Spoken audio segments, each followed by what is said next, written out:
안녕하세요. 저는 올해 딱 40이 된 여자입니다.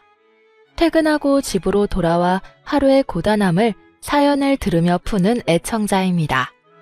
오랜만에 쉬는 날이라 푹 자고 일어나 평소 바빠서 미뤄뒀던 사연을 보내보고자 먼지 쌓인 노트북을 열었어요. 글재주가 없어 창피하긴 하지만 최선을 다해볼게요. 남편과 저는 결혼 4년차 부부였어요. 남들은 어떨지 몰라도 저흰 신혼부부처럼 알콩달콩 잘 살고 있었죠. 잘 사는 시댁과는 달리 친정은 평범한 편이었어요. 반대가 있진 않을까 했던 우려와는 달리 저흰 평탄하게 결혼을 허락받고 결혼식을 올렸어요. 알고 보니 시댁에선 남편에게 별 관심이 없더라고요. 시댁의 관심은 오로지 아주버님에게 있었고 남편은 거의 무시하는 수준이었어요. 당연히 결혼할 때도 어떤 도움이 없었고 오히려 그 점이 전 더 좋더라고요. 결혼 당시 저도 모아둔 돈이 얼마 되지 않았고 그렇다고 부모님께 손을 벌리고 싶지 않았는데 신랑도 저도 고만고만한 돈으로 알아서 시작하면 되니 차라리 그 편이 좋았어요. 저흰 월세집에서 시작해 대출은 있지만 29평짜리 아파트까지 마련했어요. 참 열심히도 살았네요. 그렇게 저흰 성실하고 행복하게 하루하루를 살고 있었어요. 그러던 어느 날 아버님이 갑자기 쓰러지셔 돌아가셨고 거기서부터 저희의 불행이 시작되었어요. 둘째야, 너 들어와서 살아라. 내가 영 적적해서 안 되겠어. 네? 제가요? 그래. 왜? 싫으냐? 그렇다기보단 저보다 형님을 더 아끼시니 형님이랑 사시면 되시잖아요. 첫째는 회사가 멀어서 멀리서 살잖니. 그렇다고 회사를 옮기라고 할 수도 없는 노릇이고. 생각 좀 해보고 말씀드릴게요. 그날 저녁 남편은 한숨을 끊임없이 쉬더라고요. 왜 그렇게 한숨을 쉬어? 어머님 때문에? 당신도 알지? 내가 어떻게 살았는지. 당연히 알지. 당신 연애할 때 술만 먹었다 하면 얘기했잖아. 알고 있었죠. 남편은 어렸을 때부터 형과 심한 차별을 당해왔습니다. 처음엔 단순히 장남과 차남에게 있을 법한 차별이라고 생각했는데 그게 아니더군요. 푼돈을 모으고 모아 급식비를 내고 그마저도 없을 땐 그냥 굶었다고 해요. 악착같이 모은 돈을 시부모님과 아주버님이 뺏어갔다는 얘기를 들었을 때 남편을 부둥켜 안고 얼마나 울었는지 몰라요. 아마 그때였던 것 같아요. 이 불쌍한 남자와 살아야겠다는 결심을 했던 순간이 다신 그 집으로 들어가기 싫었는데 막상 어머님이 그렇게 말하니까 고민스러워. 당연히 고민스럽지. 아주버님도 멀리 계시지? 응, 진주에 있어. 본사 발령도 힘든 상황인가 봐. 상황이 너무 안 좋다. 아버님도 갑자기 돌아가시고 어머님도 외로워 보이고. 그러니까 갑자기 혼자 되면 우울증이나 치매 같은 것도 잘 걸린다던데. 그럴 일은 없겠지만 괜히 그런 생각이 들면서 더 고민스러워. 너무 깊게 고민하지 말자. 당신 맘이 그러면 합가하면 되지 뭐. 같이 살다가 정 힘들면 다시 나오면 되지. 그리고 뭐가 걱정이야? 이제 당신 곁엔 내가 있는데. 내가 당신 지켜줄 테니까 걱정하지 말고 당신 마음 가는 대로 해. 그래, 천하무적 와이프 든든하네. 고마워 여보. 제 말에 남편은 합가하는 쪽으로 마음을 굳히는 듯 했어요. 그렇게 고민이 길어지던 어느 날 어머님께 전화가 왔더라고요. 예, 아직도 고민 중이니? 와이프랑 얘기 끝냈어요. 집은 새 주기로 했어요. 그래, 잘 생각했다. 내가 너한테 미안하고 고마워서 내 재산 다 넣어줄 생각이다. 네? 갑자기 그게 무슨... 갑자기라니. 너한테 합가하라고 말할 때부터 생각하던 거였어. 하여튼 그렇게 알고 빨리 들어오거라. 넓은 집에 혼자 있으려니 적적해 죽겠어. 큰 방 비워놨으니 그 방 쓰면 될 거다. 웬만한 짐은 다 들어갈 테니 걱정하지 말고 들어와. 네, 어머니. 빨리 정리해서 들어갈게요. 어머님의 갑작스러운 호의에 남편은 멍하니 있더라고요. 한참을 멍하니 있던 남편은 문득 어린 시절이 떠올랐는지 눈물을 글썽였어요. 울어? 아니, 그냥 내가 너무 나쁘게만 보고 있었나 이런 생각이 들어서. 응? 갑자기 무슨 말이야? 어머니가 재산 다 물려주신다네. 그 말을 다 믿는 건 아니지만 말이라도 그렇게 해주시니 기쁘면서도 슬프고 그래. 하여튼 좀 앞당겨서 들어가자. 천천히 들어가려고 했는데 어머니 많이 외로우신가 봐. 그래, 그러자. 난 상관없어. 그렇게 저흰 앞당겨서 시댁에 들어가게 되었어요. 어머님이 하셨던 말씀처럼 안방보다 더 큰 방을 비워두셨더라고요. 방 안에 저희가 쓰던 침대, 소파, 작은 냉장고까지 넣어도 자리가 남았어요. 그야말로 집안에 저희만의 원룸이 생긴 것 같은 느낌이었어요. 신혼 때가 떠오르기도 했고요. 시댁에 들어온 후 저희 사이가 더 돈독해졌어요. 어머님과의 사이는 그렇지 않았지만요. 예상했듯 어머님의 시집살이가 시작되었어요. 예, 아직 자니? 얼른 나와서 아침 준비 안 하니? 아, 네네. 밖에서 문을 두드리며 깨우는 소리에 놀라 시계를 보니 새벽 5시더라고요. 예상보다 이른 시간에 당황하긴 했지만 어느 정도 각오하고 들어왔던 터라 큰 타격은 없더라고요. 그냥 그러려니 했어요. 나도 도와줄게. 같이 해. 아니야, 당신은 출근해야지. 아침은 내가 다 할 테니까 일찍 퇴근해서 저녁에나 좀 도와줘. 그러니까 지금은 더 자. 저를 도우려고 일어나려는 남편을 도로 눕히고선 전 식사 준비를 하러 주방으로 갔어요. 어머님은 식탁에 앉아 계시더라고요. 전 그런 어머님을 뒤로하고 식사 준비를 시작했어요. 찌개에 반찬 서너 가지를 해서 식탁에 올려놓자 어머님이 맛을 보시더라고요. 예, 찌개고 반찬이고 너무 싱거운 거 아니니? 그래요? 저흰 원래 이렇게 먹어서요. 너무 싱겁다. 간 새로 하렴.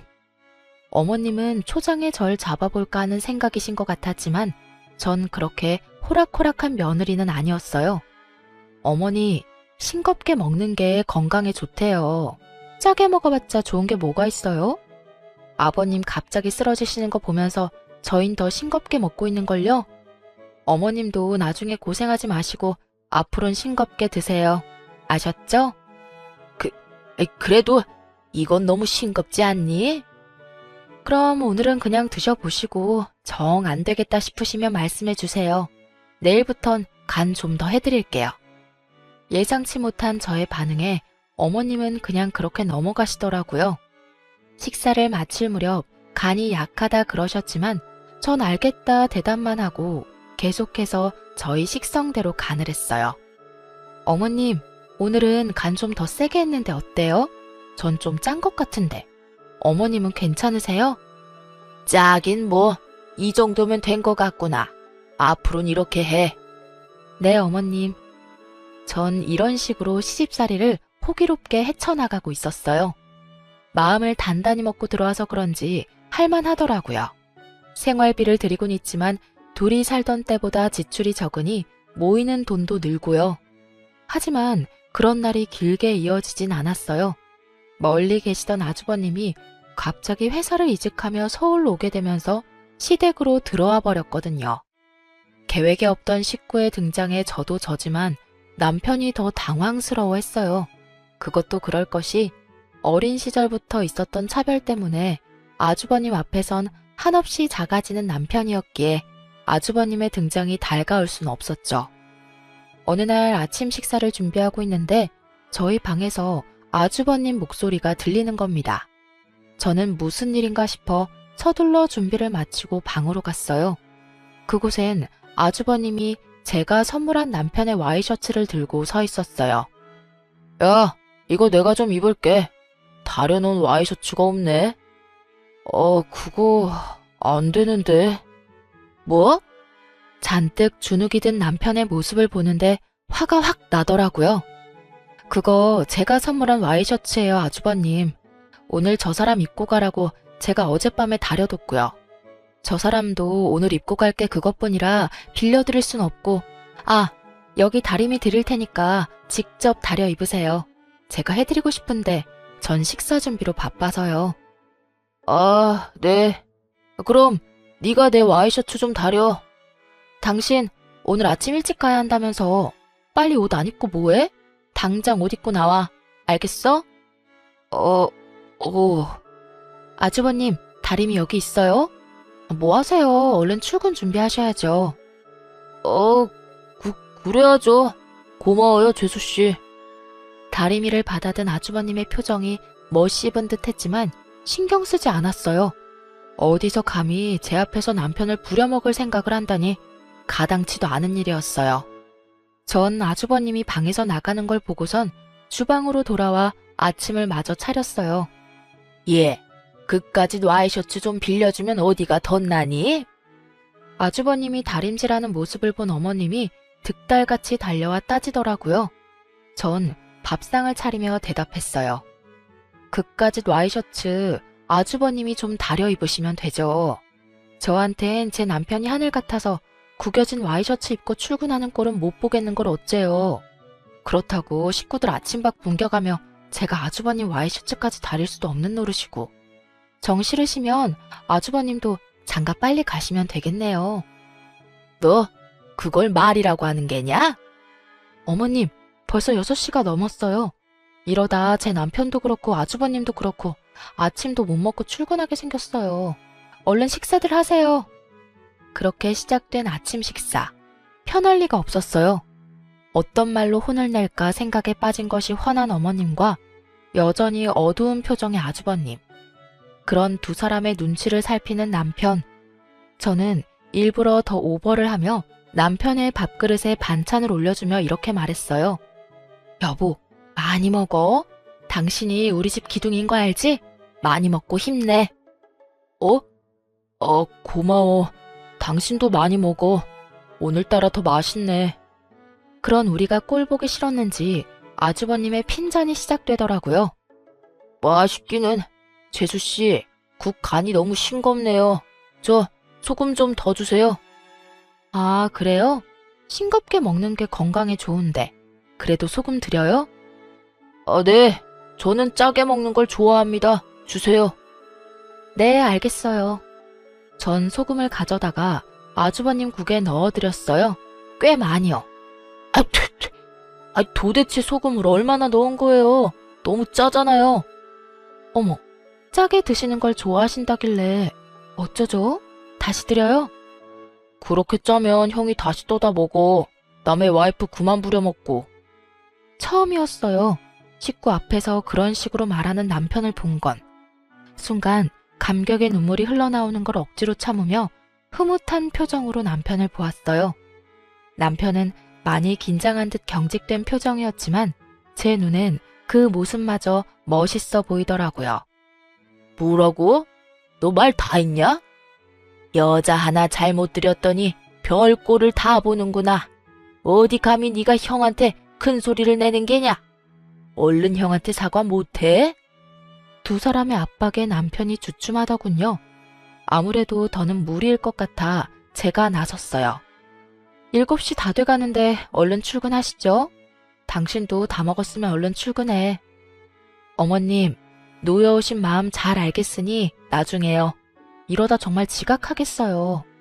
아주버님 출근하신 지 얼마나 됐다고 지각이라도 하시면 어째요. 얼른요. 저는 호들갑을 떨며 남편을 일으켜 출근을 시켰고 아주버님도 떠밀다시피 해서 내보내버렸어요. 이제 남은 건 시어머님이었는데 저는 어떤 말을 할 틈도 없이 뒷정리를 시작해버렸죠. 하지만 어머님은 물러설 생각이 없으신지 제 뒤통수에 대고 혼내시더라고요. 너, 네 남편을 어떻게 구워 삶았길래 제가 저렇게 변한 게야? 어머, 어머님, 제가 뭘 구워 삶아요. 전 그저 다른 부부처럼 아끼고 사랑만 줬을 뿐이에요. 뭐야? 워낙 자존감이 없던 사람이라 고작 아껴주고 사랑만 줬을 뿐인데 저렇게까지 변했네요. 너무 대견하지 않아요? 저래서 사회생활은 어떻게 하나 걱정했는데 이제 그런 걱정은 안 해도 되겠어요. 그렇지 않아요, 어머님? 너 지금 나 놀리는 게냐? 아유, 어머님, 그런 말씀 마세요. 전 저 사람이 남자다워졌다는 말씀을 드리는 건데 혹시 어머님은 어머님 아들이 당당하게 제 할 말 다 하는 모습이 싫으신 건가요? 그럴 리가 있냐?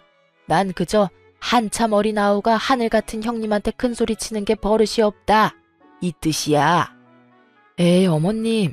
아주버님이랑 그이 4살 차이밖에 안 나요. 그리고 아까 일은 아주버님이 너무 하셨죠. 제가 아주버님께서 부리는 사람도 아니고 이래라 저래라 하시는 건 아니지 않을까요? 사실 아주버님이랑 제 촌수가 가깝다면 가깝지만 그렇다고 함부로 막대할 그럴 사이는 아니잖아요. 그렇지 않아요? 뭐? 그럼 첫째가 네 눈치라도 살펴야 한다 이 말인 게냐? 첫째는 귀한 장남이라 우리가 키울 때도 귀히 여기며 키웠다. 그리 귀하게 키운 내 장남한테 네가 그 사소한 부탁도 못 들어준다 이 말이냐? 어머님의 말을 듣고 있는데 남편의 차별이 어땠을지 딱 알겠더라고요. 제 앞에서도 이런 식인데 남편이 자라온 세월엔 얼마나 더 심했을지.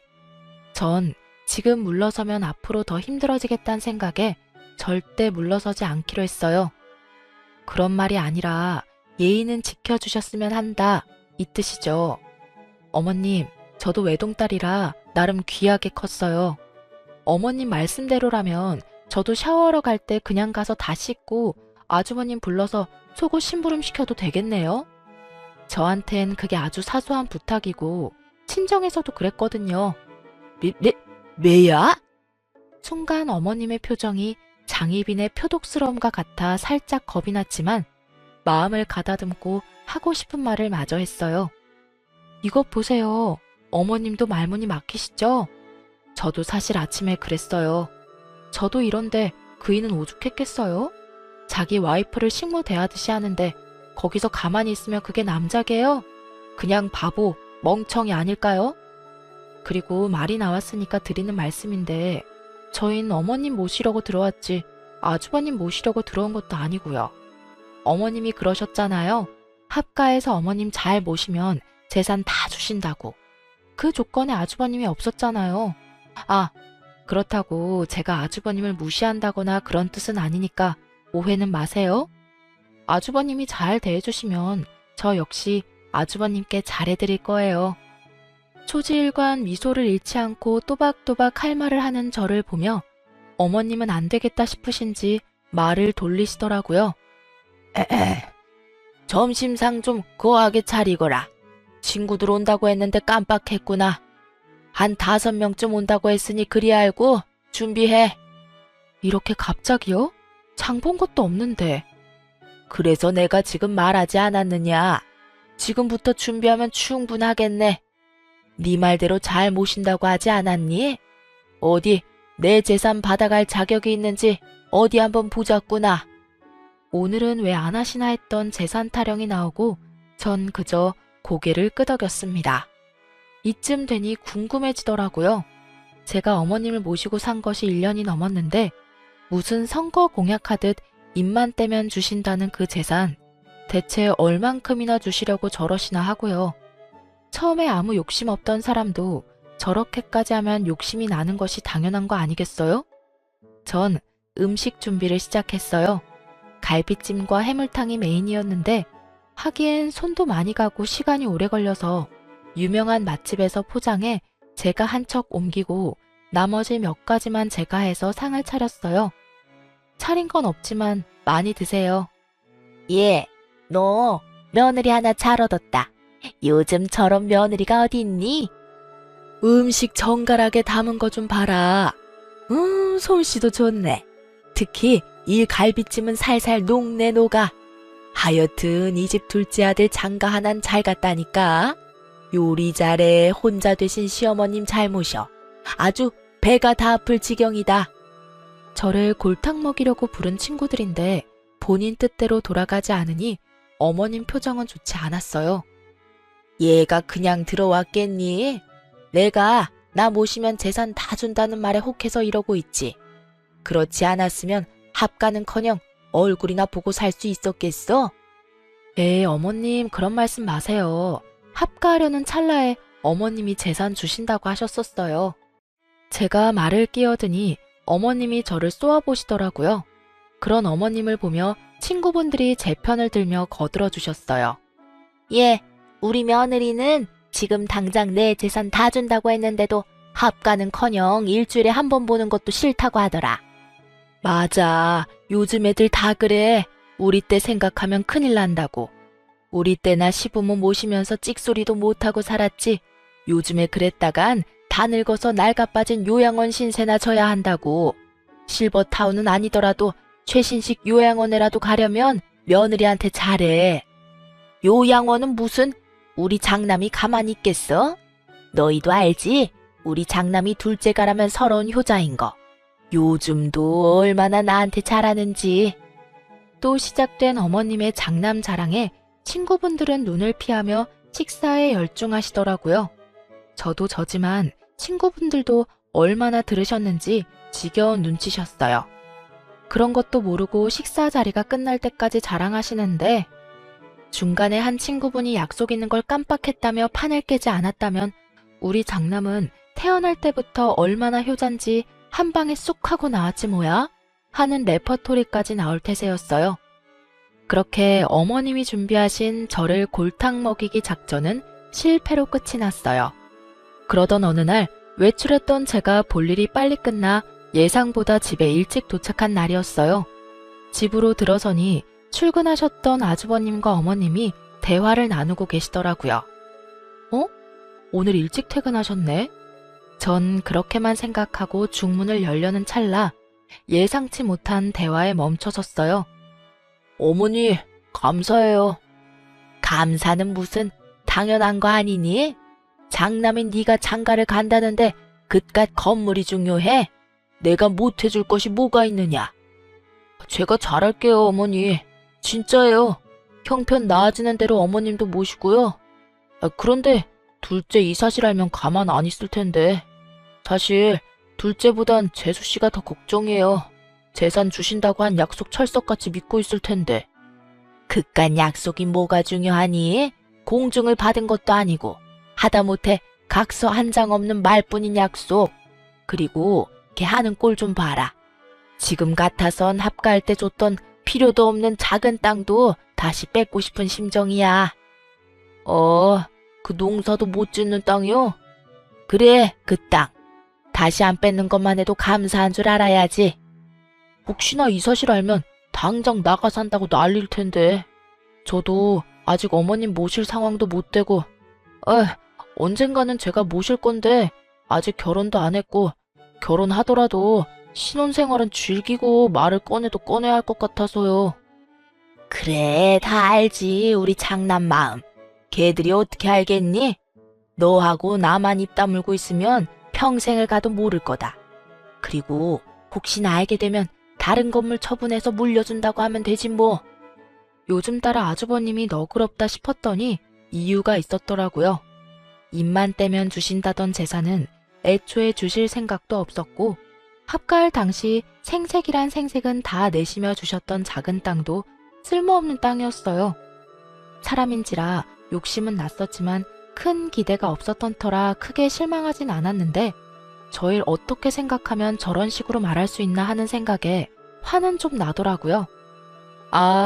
그럼 지금 두 분 말씀은 어머님이 입버릇처럼 말씀하셨던 그 재산 중 일부는 아주버님 집 사주셨고 남은 건물조차 저희 줄 생각은커녕 애초에 땡전 한 푼 줄 생각도 없으셨다.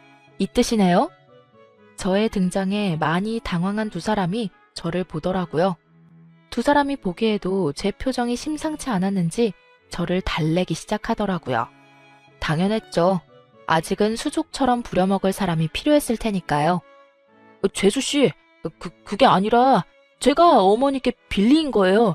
제가 장가를 가게 됐지 뭐예요? 그래, 아가. 네가 오해하는가 본데 다 빌려준 거야. 그리고 말이 그렇지 내 남은 재산은 다 너희 몫이란다. 내가 너희 주지 누굴 주겠니? 퍽이나 주시겠어요. 저는 마음의 소리를 속으로 삭히며 건성으로 대답하곤 방으로 들어와 버렸어요. 그리고 남편이 오길 기다렸어요. 여보, 괜찮아? 당신도 들었구나. 나도 난데 당신은 괜찮아? 나는 괜찮아. 어차피 기대도 안 했는걸. 난 그저 미우나 고우나 부모니까 마지막 효를 다하려 들어왔던 거였어. 우리 올해로 합가한 지 2년쯤 됐지? 이쯤 하면 된 거 같은데 이제 다시 분가할까?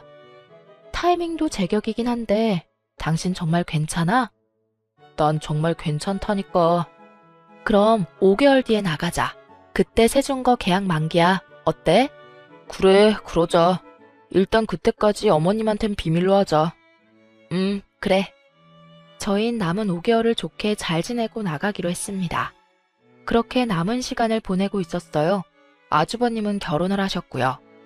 저의 형님이 되신 분은 저보다 나이가 어렸고 그 어린 나이만큼 뇌도 어린 것인지 개념 따윈 없는 사람이었습니다. 잔머리는 얼마나 좋은지 집안 행사가 있는 날이면 이리저리 잘도 피해가더라고요. 분가할 날이 얼마 남지 않은 저는 그저 묵묵히 제 일을 하며 지내고 있었어요. 좋은 날이 얼마 남지 않았는데 괜히 큰 소리 내고 싶지 않았어요. 여전히 어머님의 주지도 않을 재산 타령은 계속되고 있었고요. 저희에게 한 푼도 주지 않아도 되니 살아생전엔 제발 아주버님만 주지 말라고 그렇게 생각했어요. 아주버님은 물론이고 형님도 저희가 봤을 땐 어머님을 모실 사람으론 보이지 않았으니까요. 그나마 어머님도 재산이라도 지고 계셔야 남은 여생 편히 사실 거라 그렇게 생각했어요. 저흰 모진 냉대에도 2년 넘게 모시고 산 것으로 저희가 할 도리는 다 했다고 그리 생각했으니 다신 모시고 살 생각이 없었거든요. 그러던 어느 날 저희의 분가가 생각보다 더 빨리 이루어지게 되었어요. 한바탕 소란과 함께요. 그날은 어머님의 생신이었어요. 칠수는 작년에 성대하게 하셨고 올해는 그저 가족끼리 밥만 먹기로 했었어요. 그런데 이때껏 제사 한번 챙긴 적 없던 형님이 아침부터 시댁으로 와 호들갑을 떨기 시작하더라고요. 이게 뭐예요, 동서. 오늘 어머님 생신인 거 잊었어요? 1년에 하루밖에 없는 생신인데 신경 좀 쓰지 그랬어요? 특등급 소고기 미역국에 전복에 잡채. 그건 말고도 먹을 게 이렇게나 많은데 이 정도면 됐죠. 뭐 얼마나 더 신경을 써야 했을까요? 그리고 형님, 어제 제가 음식 준비 좀 같이 하자 했을 땐 바쁘시다 하더니 제가 어젯밤부터 해서 오늘 새벽까지 음식 다 해놓고 나니까 떡하니 와서 이러는 거. 본인이 생각해도 좀 얄미운 짓이라 생각 안 해요? 진짜 바빠서 그랬죠. 그러지 말고 우리 출장 뷔페 불러요. 비용은 내가 낼 테니까. 네? 그럼 이 음식들은 다 어쩌고요? 어쩌긴 내일 먹으면 되죠. 나 갈 때 좀 싸주면 되겠다. 그럼 됐죠? 그러면 뷔페 부를게요. 형님! 저의 부름이 들리지도 않는지 형님은 재빠르게 출장 뷔페를 부르고선 어머님께 명품 가방을 안겨드리고 있더라고요. 밤새 고생한 걸 생각하면 말 그대로 열받아 죽을 것만 같았지만 오히려 잘 됐다 싶기도 했어요. 저렇게 서로 좋아 죽으니 마음 편히 분가해도 되겠다 싶었거든요. 그렇게 출장 뷔페팀이 오고 저흰 맛있게 식사를 마쳤어요. 제대로 대접받은 시어머님의 입이 귀에 걸려 내려올 생각이 없어 보였어요. 좋게 생각해보려 해도 너무 과한 대접에 꺼림칙함이 사라지지 않고 있을 때였어요. 저기 어머니. 뷔페팀이 사라지고 과일을 챙겨오니 아주버님이 조심스럽게 말을 꺼내더라고요. 왜 그러는 게냐? 무슨 일 있는 게냐? 그게... 아주버님이 말끝을 흐리자 형님이 말끝을 차고 들어오더라고요. 어머님, 이 사람 회사 그만두고 사업 시작했어요. 그래서 말인데 어머님이 이 사람한테 투자 좀 해주시면 안 될까요? 뭐? 어머님은 꽤 당황스러워 보였어요. 저희도 적잖게 당황했지만 일단 가만히 있었어요. 들어보니까 어머님 건물 한 채 더 있다고 하던데 그거 좀 투자해 주시면 안 될까요? 이 사람 요새 잠도 제대로 못 자고 밥도 제대로 못 먹어요, 어머님. 어차피 어머님 재산 다 장남인 이 사람 주실 거 아니에요? 그게 그렇긴 하지. 이대로는 안 되겠다 싶어 제가 나섰어요. 어머님, 정말 해도 너무하시네요. 그 재산 저희 주시기로 하신 거 아니에요?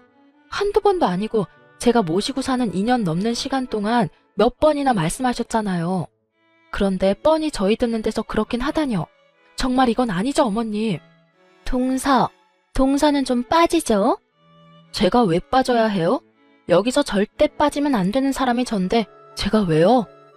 동서, 그 건물이 어머님 건물이지 동서 건물인 줄 알아요? 아니, 그리고 서방님도 가만히 있는데 왜 동서가 나서서 이 난리인 줄 모르겠네. 그럼 형님은요? 아주버님도 저렇게 가만히 있는데 왜 형님이 나서냐고요? 이거랑 그거랑 같아요? 그럼 같지. 다를 건 또 뭐래요? 뭐? 야, 너 아까부터 어디서 꼬박꼬박 말대답이야. 내가 엄연히 손 윗사람인 건 몰라? 내가 그렇다고 하면 그런 줄 알고 고분고분하게 대답이 날 것이지 어디서 버릇없게? 뭐? 야, 버릇? 너 말 다 했니? 뭐? 너? 그래, 너. 말 놓길래 서로 말 까자는 뜻인 줄 알았는데 왜? 이게? 눈이 제대로 돌아버린 형님은 제 머리채를 낚아채더라고요. 저도 물론 형님의 머리채를 인정사정 없이 잡았어요. 이래봬도 제가 학창시절에 팔씨름 좀 했던 터라 손쉽게 제압이 되더라고요. 그간에 쌓였던 스트레스를 아기에 집중시켰더니 더 힘이 넘치기도 했고요. 하여튼 형님이 밀린다 싶으니 시어머님이 말리시더라고요. 뭐 하는 짓들이냐? 그만두지 못해? 어머니, 저 머리카락 다 뽑히는 줄 알았어요. 저에게 뽑힌 머리카락을 어머님께 내밀며 오는 형님을 보던 어머니는 저에게 다가와 불같이 화를 내셨어요. 너 이게 무슨 짓이냐? 아무리 첫째가 나이가 어려도 너한텐 형님이야. 그런데 네가 반말하는 것도 모자라 머리채까지 잡아? 어머님, 반말도 형님이 먼저 했고 머리채도 형님이 먼저 잡았어요. 제가 무슨 바보도 아니고 다 참고만 있었어야 했어요? 그럼 참아야지. 그러게 애초에 형님이 말씀하시는데 누가 대들래? 맞을 짓 했으니까 맞는 게야. 알겠어? 어머님, 왜 저보고만 그러세요? 그 순간 어머님이 제 뺨을 때리시더라고요. 전 충격이 커 아무 말도 못하고 있었어요. 너 같은 걸 보고 매를 번다고 하는 게다. 오냐 오냐 해주니 어른 무서운 줄 모르고 어디서 눈을 똑바로 뜨는 게야? 뺨을 부여잡은 저를 향해 어머님의 호통이 이어지던 그때였어요. 어머니! 화가 머리끝까지 난 남편이 어머님을 향해 고함을 질렀어요. 그런 남편의 모습에 저를 포함한 세 사람이 남편을 쳐다봤어요. 제발 좀 그만하세요. 저한테 하신 거로는 부족하세요? 뭐라고? 저한테 하신 거로는 부족하시냐고요. 지금 하시는 행동 전부 저 어릴 때 저한테 하시던 행동이잖아요. 제가 맞는 말 하면 맞는 말 한다고 뺨 때리시고 제가 아무 말 하지 않으면 답답하다고 뺨 때리시고 저 형이 어머니 지갑에서 돈 훔쳐갈 때도 제가 혼났고 형이 어머니가 제일 아끼던 비싼 도자기 깼을 때도 제가 혼났어요. 그래도 아무 말 안 했고요. 어머니가 사실은 그 모든 잘못을 형이 했다는 사실을 알고도 절 혼낸다는 걸 알면서도 전 아무 말도 안 하고 그냥 혼났었다고요. 그냥 늘 하시던 말씀대로 장남이니까 그러니까 저러시겠지 하고 다 참았다고요. 그런 어머니가 원망스러울 때도 있었지만 다 참고 넘겼다고요. 참기는 왜 참니? 누가 참으라고 했어? 그리고 너 진짜 소름이 끼치는구나. 속으론 그런 생각하면서 합가는 왜 했어? 그래도 어머니니까요. 그래도 어머니니까 모셨던 거예요. 아무리 미워도 절 세상에 나오게 해주신 분이니까요. 근데 제가 잘못 생각했네요. 어머니, 이 사람한테 하시는 행동 보니까 정말 후회가 돼요. 네가 후회가 되면 어쩌겠단 말이냐? 어쩌긴요. 저희 분가하겠습니다. 아니, 인연 끊겠습니다. 앞으로 저나 이 사람한테 연락도 하지 마세요. 주신다던 재산? 처음부터 기대도 하지 않았습니다. 이 사람이나 저나 그 재산 형한테 다 뺏기지 않게 지켜드리려고 그랬던 건데 이제 그럴 필요도 없겠네요. 이로써 제 할 도리는 다 했습니다. 주신 땅은 이제껏 저나 집사람이 어머니 모셨던 값으로 치고 잘 받도록 하겠습니다. 그럼 사시는 동안 평안하시고 돌아가시더라도 연락 주지 마세요. 연락 주셔도 찾아가지 않을 테니까요. 그렇게 말한 남편은 저의 손을 잡고 그래도 시댁을 나와버렸어요. 짐은 다음날 이삿짐 센터를 통해 옮겨 컨테이너에 맡겨두었고 집은 팔기로 했답니다. 시댁에서 모르는 곳으로 이사하기로 했거든요. 집을 구하기 전까지 저흰 친정에서 잘 지냈어요. 남편도 시댁보다 더 편해 보였고요. 저희 부모님께서 남편을 많이 아껴주셨거든요. 너 저런 남편 없다. 잘하고 살아. 친정엄마 늘 입버릇처럼 하던 말씀이세요. 얼마나 아끼는지 다들 아시겠죠?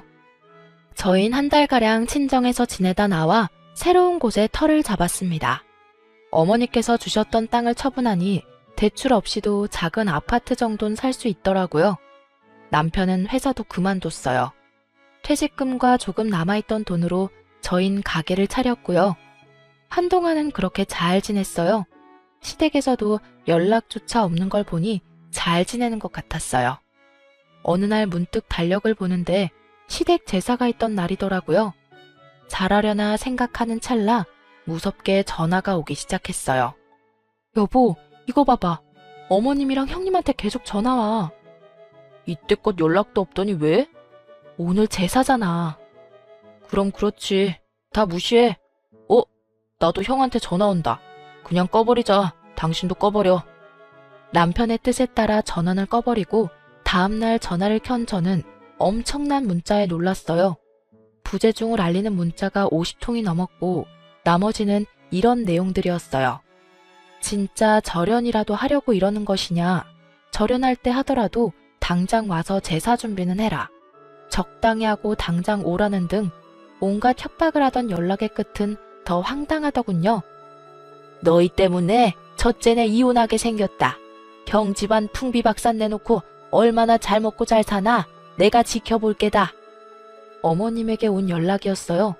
꼼짝없이 집안일을 다 떠맡게 생긴 그 여자가 이혼하겠다고 선포라도 한 모양이더라고요.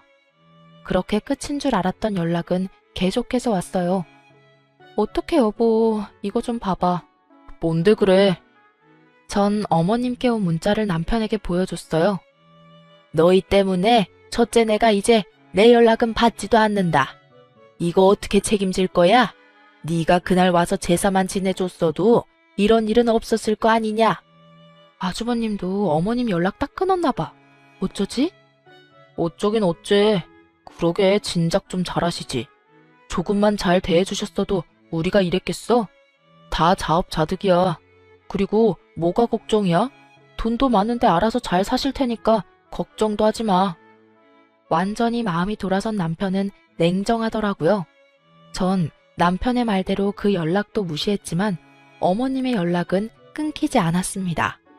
계속해서 무시로 일관하던 저는 결국 전화를 받고야 말았어요. 그날은 어머님 생신이었거든요.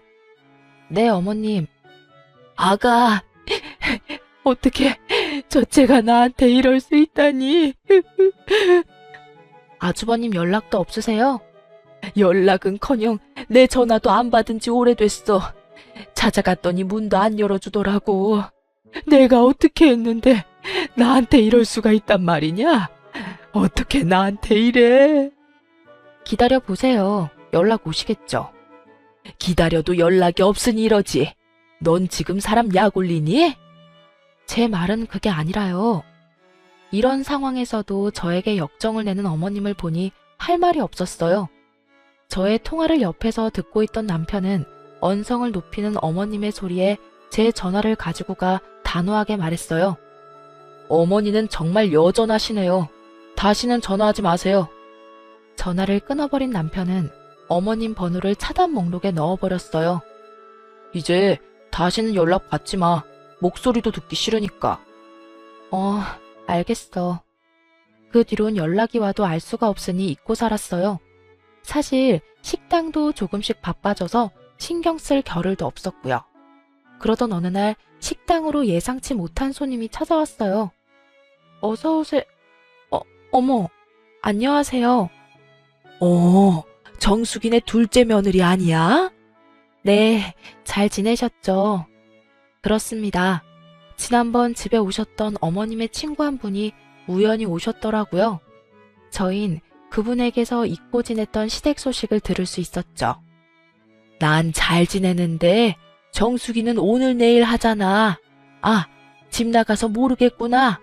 글쎄 연락도 끊겼던 장남이 갑자기 다시 찾아와서는 여행도 모시고 가고 용돈도 턱턱 주고 하길래 이제 정신 차렸나 보다 했지. 그런데 그게 아니라 사업이 힘들어져서 나머지 재산 뜯어내려고 왔더라고. 우리가 그렇게 말렸는데 정숙이는 우리 장남이 그럴 일 없다며 남은 건물 한 채 정리해서 투자해줬는데 글쎄 한 일주일 잘한다 싶더니 그 뒤론 또 연락 두절됐잖아. 그러게 말 안 듣더니 그나마 집은 남겨뒀으니 망정이지 다 늙어서 길거리에 나 앉을 뻔했어. 아, 그런 일이 있었어요? 그래, 그런 것도 장남이라고 그렇게 끼고 돌더니 요샌 나랑도 연락도 잘 안 돼. 창피하겠지. 동네방네 소문 쫙 났으니 어디 얼굴 들고 다니겠어? 네, 그렇긴 하겠네요. 그럼 식사 맛있게 하세요. 결국 저희가 우려했던 일이 그대로 일어났더군요. 남편은 그날 저를 피해 찾은 골목 어귀에서 10년 동안 끊었던 담배를 다시 피우더라고요. 그런 남편을 본 전 아무 말도 하지 못했어요. 그 심정이 어떨지 전 감히 짐작도 되지 않았으니까요.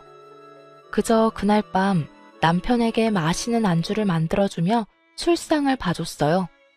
남편은 술 한 잔에 털어내려는 듯 시원하게 소주 한 병을 비우고 평소의 모습으로 돌아와 열심히 음식을 연구하며 식당을 위해 노력했어요. 그런 남편의 노력을 하늘이 알아챘는지 식당에 손님이 넘쳐났어요. 그야말로 대박이었죠.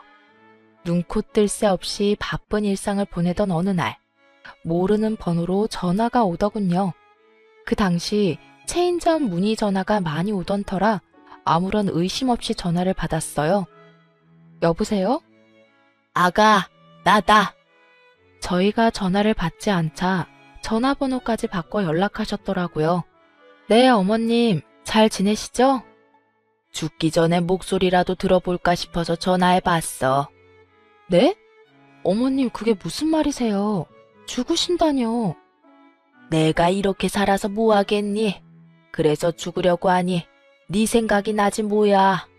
그래서 마지막으로 목소리라도 들어볼까 해서. 둘째랑 행복하게 잘 살아. 이만 끊으마.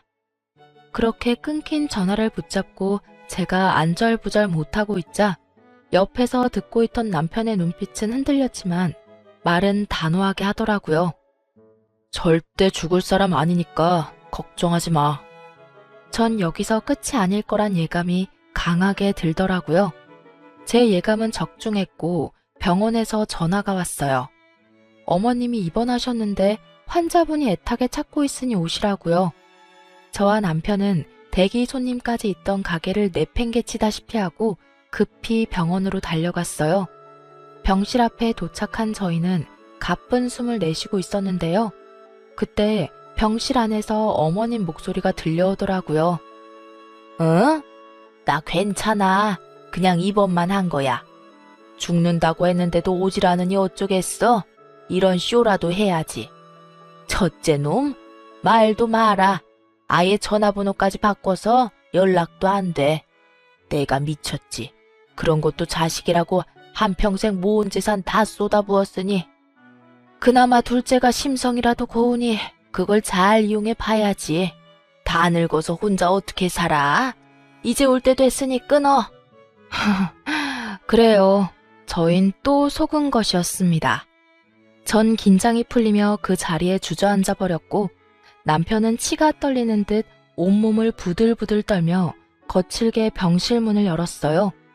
왔니? 소름 돋는 어머님의 연기에 남편은 더욱 화가 난 듯 했어요. 목소리마저 떨리고 있었거든요. 어머니, 아니, 아주머니, 연기 그만하세요. 밖에서 통화하는 거 다 들었어요. 그리고 제발 다시는 연락하지 마세요. 우연히 길거리에서 만나더라도 아는 척도 하지 마시고요. 당신이란 사람 정말 이제 짓떨립니다. 할 말을 마친 남편은 주저앉은 저를 부축해서 병원을 나와버렸습니다. 가게로 돌아가는 차 안에서 엄청 울더라고요. 그렇게 서글프게 우는 남편은 처음이었어요. 그런 남편을 안고 저도 얼마나 울었는지 몰라요. 가게로 돌아온 저희는 아수라장이 된 상황을 빠르게 정리하고 일찍 문을 닫았습니다. 그렇게 고단했던 하루가 지나고 저흰 약속이라도 한 듯 어머님의 어짜도 꺼내지 않고 살았습니다. 몇 달이나 지났을까요? 머릿속에서 시댁의 존재가 사라질 때쯤 어떻게 알았는지 식당으로 아주버님과 형님이 찾아왔더라고요. 아주 형편없는 꼴을 하고요. 보아하니 돈이란 돈은 다 끌어다 시작한 사업이 망한 눈치였어요. 무슨 일이야? 여기 어떻게 알고 왔어? 무슨 일이라니? 형이 동생 보고 싶어서 왔지. 네, 형이 서방님 얼마나 보고 싶어 했다고요. 동서, 잘 지냈어? 친한 척 말을 걸어오는 형님을 보니 구역질이 나올 것 같아 저는 아예 몸을 돌려 앉아 있었어요. 형이 언제부터 내 생각을 그렇게 했다고. 형이라면 죽고 못 사는 어머니한테나 가보지 그래. 야, 말도 마라. 어떻게 어머니가 나한테 이럴 수 있냐? 집에 찾아갔더니 경찰 불러서 쫓아내시더라. 나 원참 황당해서. 내가 그까지 돈 좀 날려먹었다고 어떻게 장순을 경찰에 신고하냐? 그래서 지금 내 돈까지 뜯어먹으려고 찾아온 거야? 아니 그게 아니라. 야, 동생아, 말이 나왔으니까 하는 말인데 나 돈 좀 빌려주면 안 되냐? 이번엔 진짜 성공할 수밖에 없는 아이템이라서 그래. 네가 조금만 도와주면 어떻게 될 것 같은데. 돈? 조금만 기다려봐. 말 같지도 않은 말을 듣고 있던 남편은 잠시 기다려보라며 주방으로 향했어요. 그리곤 굵은 소금을 한 바가지 퍼와 아주버님과 동서에게 냅다 뿌려버렸어요. 이게 뭐야? 서방님, 이게 뭐한 짓이에요? 둘 다 내 말 잘 들어. 2번 다시 찾아오지 마. 한 번만 더 찾아오면 소금으로 맞은 이 순간을 감사하게 여기게 만들어줄 테니까. 알아들었으면 얼른 썩 꺼져. 남편의 고함에 두 사람은 혼비백산하며 사라졌어요. 언제쯤 끝이 나려나 했던 시댁과의 인연도 이렇게 끝이 났습니다. 그래서 저희는 어떻게 살고 있냐고요? 저희는 시댁에서 나오며 하는 일마다 잘 풀려 아주 잘 살고 있어요. 10평도 되지 않는 공간에서 시작했던 식당은 이제 50평 정도 되고요. 체인점 문의도 끊임없이 들어와서 고민하고 있어요. 쉬는 주말에는 봉사활동도 다니고요. 언제인지 자세히는 모르겠는데 제가 이렇게 물어본 적이 있어요. 여보, 사실 절연이란 게 쉽게 할 수 있는 결정은 아니잖아. 결정은 했다고 하더라도 그렇게 강단 있게 밀어붙이는 것도 쉽지 않고. 혹시 후회한 적은 없었어? 제 물음에 남편은 이렇게 말하더라고요. 후회? 후회는 무슨? 지금이 100배, 1000배 행복해. 나한테 이제 가족은 장인어른, 장모님, 그리고 당신뿐이야. 가끔 부모님과 연 끊고 산다는 사람들을 보며 왜 그러고 살지? 하고 혀를 찬 시절도 있었어요. 그런데 제가 당해보니 그런 결정을 할 때는 다 이유가 있더라고요. 만약 그때 남편이 강단 있는 결정을 내리지 않았다면 저흰 아주 불행한 삶을 살고 있었겠죠. 쓰다 보니 말이 길어졌는데 많이 지루하진 않으셨는지 걱정이네요. 애청자 여러분, 저는 이만 물러가 볼게요. 긴 제 사연 들어주셔서 감사합니다.